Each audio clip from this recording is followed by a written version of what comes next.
assisté à une exposition de l'artiste Sans Rancune, donc c'était dans une ville voisine, et j'ai beaucoup apprécié. J'ai vu qu'il était très actif sur les réseaux sociaux, donc je me suis permis de le contacter.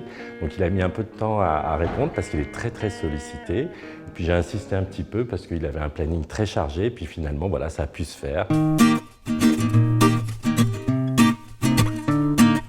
Mon dernier boulot, c'était plombier, donc ça n'a rien à voir. Je suis autodidacte, je me suis cassé 2 fois le poignet droit. Du coup, j'ai dû arrêter tout ce qui était travail physique. Et je me suis mis à dessiner pour la rééducation, à poster mes dessins sur les blogs, sur Internet. Et je me suis retrouvé à travailler pour l'Écho des Savanes comme ça pendant 2 ans. J'ai une page Internet, une page Facebook, pardon, qui s'appelle Chez Sans Rancune. Et j'essaye de poster 2 dessins par jour. Donc voilà, donc souvent le matin, il y a un dessin en couleur et le soir, ça va plus être un crayonné qu'on va retrouver quelques jours plus tard en couleur. Le matin, je dis bonjour, le soir, je dis bonsoir, et c'est comme ça que j'ai fidélisé un peu les gens à venir sur ma page.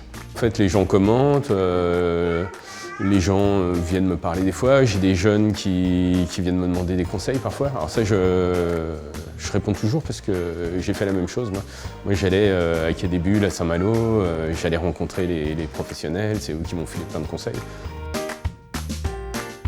Je suis toute la journée assis enfermé chez moi, dans mon bureau, et j'ai cette fenêtre ouverte sur le monde, et en permanence j'ai des collègues illustrateurs aussi avec qui on balance quelques vannes, on rigole, comme une ambiance de bureau au final.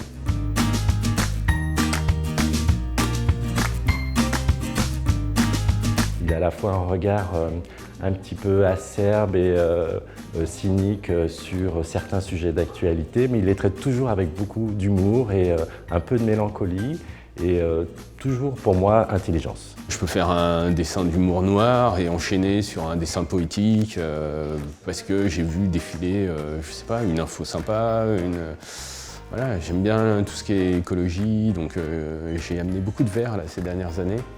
Et ce qui est marrant, c'est que je suis arrivé à l'écologie via les punks. J'étais dans une période un peu perturbée et j'ai créé 2 personnages punk amoureux.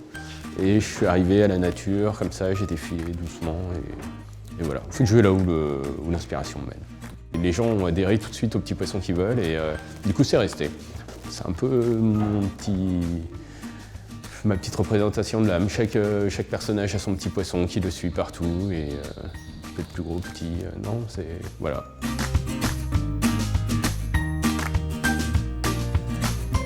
On propose régulièrement aux exposants de pouvoir faire découvrir leur talent, leur art. Donc c'est ouvert vraiment à tous les artistes, qu'ils soient amateurs confirmés ou qu'ils aient une démarche plus professionnelle. Et ça va aussi bien de la peinture à la photo, à la sculpture, à l'illustration, comme aujourd'hui avec Sans Rancune. Voilà, c'est vraiment ouvert.